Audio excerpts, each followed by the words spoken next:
नमस्कार दोस्तों, स्वागत है आपका। दोस्तों, ममता बनर्जी को एक मजबूत नेता के तौर पे जाना जाता रहा है।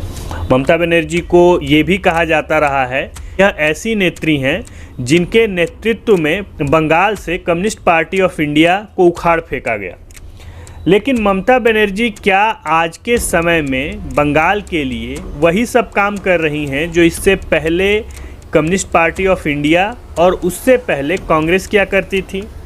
दूसरा सबसे अहम सवाल ये है कि ममता बनर्जी जिन वादों पर बंगाल में आई थी, क्या उन वादों को वो बंगाल में उसी तरह से डिलीवर कर रही हैं?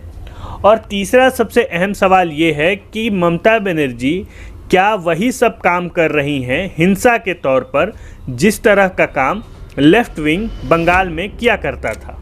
दोस्तों, आप बने रहिएगा, इन्हीं सब मुद्दों पर चर्चा होगी। तो मामला पूरा बंगाल के पंचायत चुनाव का है। पंचायत चुनाव में जिस तरह की हिंसा देखने को मिली और जिस तरह से उसके बाद ममता बनर्जी ने उस हिंसा की जिम्मेदारी लेने से इनकार कर दिया, बल्कि इनकार ही नहीं कर दिया, ये कह दिया कि ये हिंसा जो हो रही है वो बीजेपी के कारण हो रही है। अब ये बताइए कि पंचायत चुनाव में उन्होंने केंद्रीय बल को, यानी कि जो सेंट्रल फोर्सेस हैं उनको लेने से इनकार कर दिया।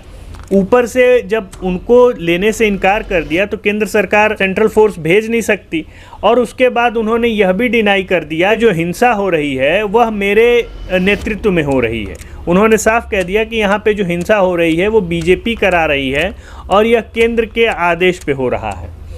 अब यह बात अपने आप में एक ऐसी बात है जैसे केंद्र सरकार हर चीज़ में विदेशी शक्तियों के शामिल होने का हवाला दे देता है। केंद्र और राज्य में यह बात सच है कि बीजेपी बंगाल में अपना पैर पसारना चाहती है, बहुत हद तक उसने फैला भी लिया है।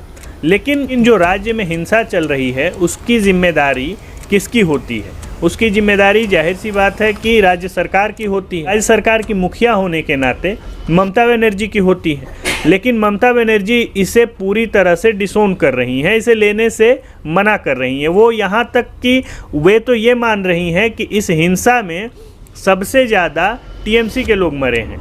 अब ये भी आंकड़ा अपने आप में सबसे अजीब है। अगर हम एनसीआरबी का ही डेटा देख लें जो मानक प्राप्त है, वहाँ पर भी ये साफ तौर से दिख रहा है कि पश्चिम बंगाल में पॉलिटिकल हिंसा और पॉलिटिकली लोगों की किलिंग सबसे ज़्यादा हुई है।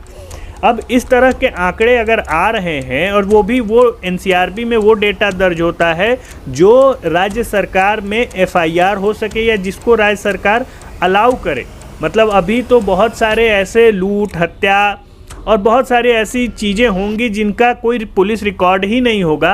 तो ये जो आंकड़ा है ये सरकारी आंकड़ा है एनसीआरबी का, और सरकारी आंकड़े में ममता बनर्जी टॉप पर है। और उसके बाद उनका कहना है कि वो सारी हिंसा बीजेपी करवा रही है। अब 2011 से ममता बनर्जी सत्ता में है, लगभग उनको 12 साल पश्चिम बंगाल में रूल करते हो गया। और आज तक अगर कोई भी समस्या बंगाल में आई है और उसके बाद जो है अगर हिंसा हो रही है तो उसके लिए बीजेपी जिम्मेदार है, उसके लिए दूसरी पार्टियां जिम्मेदार है। कभी लेफ्ट जिम्मेदार हो जाएगी, कभी कांग्रेस जिम्मेदार हो जाएगी। ममता बनर्जी जिस तरह की मजबूत नेता मानी जाती रही हैं और जिस तरह से वो फाइट कर करके, एक तरह से कहा जाए तो उनको स्ट्रीट फाइटर कहा जाता है, जिस तरह से वो सत्ता में आई हैं, उन्हें यह समझना चाहिए कि उनकी पार्टी सिर्फ सत्ता में रहने के लिए बंगाल में उन्होंने एक लोगों से वादा किया था कि वे जो है बंगाल को एक सुसज्जित और सुसंस्कृत के साथ साथ विकसित बंगाल बनाएंगी। लेकिन फ़िलहाल का बंगाल जो दिख रहा है वहाँ पर माफियागिरी, लूट, हत्या, सारी जगहों पर तो ऐसी खबरें आ रही हैं कि वसूली जैसे काम भी किए जा रहे हैं। इसका असर पंचायत चुनाव में देखने को मिला है। अब माना जा रहा है कि टीएमसी जो है पंचायत चुनाव में पूरी तरह से स्वेप्ट कर चुकी है, यानी कि सबसे ज़्यादा सीटें पाने वाली पार्टी बन के उभरी है। दूसरे नंबर पे बीजेपी है, लेकिन बीजेपी का आंकड़ा बहुत दूर है। अब ये बताइए कि अगर बंगाल के हिंसा में बीजेपी शामिल होती या नहीं शामिल होती, जो भी मामला है ये तो जांच का विषय है, लेकिन अगर टीएमसी की सीटें वहाँ पर ज़्यादा आ रही हैं और हिंसा के बावजूद ज़्यादा आ रही हैं तो क्या कहा जाए? इसमें क्या टीएमसी शामिल नहीं थी? ममता बनर्जी का हाथ इसमें नहीं था, और अगर ममता बनर्जी इसमें शामिल थी तो उसका जिम्मेदार कौन है?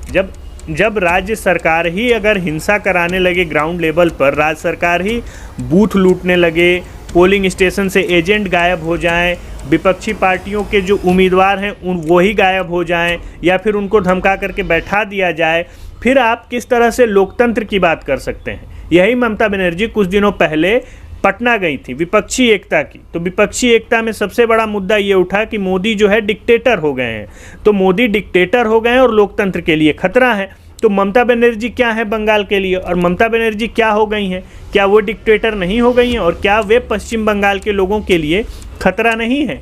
आप अगर आंकड़े उठा करके देखें एनसीआरबी का, तो वहाँ पर आपको साफ तौर पे पता चल जाएगा कि जिस तरह से पश्चिम बंगाल में ममता बनर्जी हिंसा करा रही हैं, वैसी हिंसा तो किसी भी राज्य में, भारत के किसी भी राज्य में नहीं हो रही है। और तब यह हो रहा है जब पश्चिम बंगाल में ममता बनर्जी ने विधानसभा में और लोकसभा में दोनों में बीजेपी को हरा दिया है, और अभी दूर दूर तक ऐसी कोई आशा नहीं दिख रही है कि ममता बनर्जी को बीजेपी हरा सके।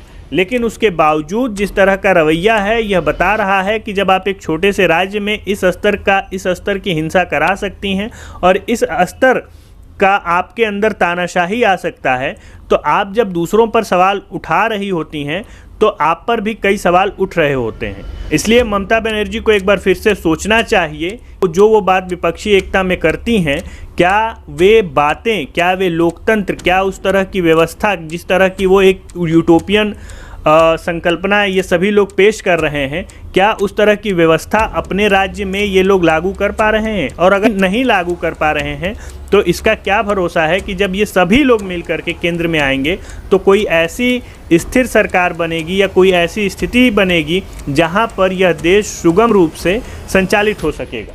दोस्तों, यह वीडियो आपको कैसा लगा ज़रूर कमेंट करके बताइए, और अच्छा लगा तो इसे ज़्यादा से ज़्यादा शेयर करिए, क्योंकि जितना आप शेयर करेंगे ये लोगों तक उतना ही पहुँचेगा। तब तक के लिए बहुत बहुत धन्यवाद।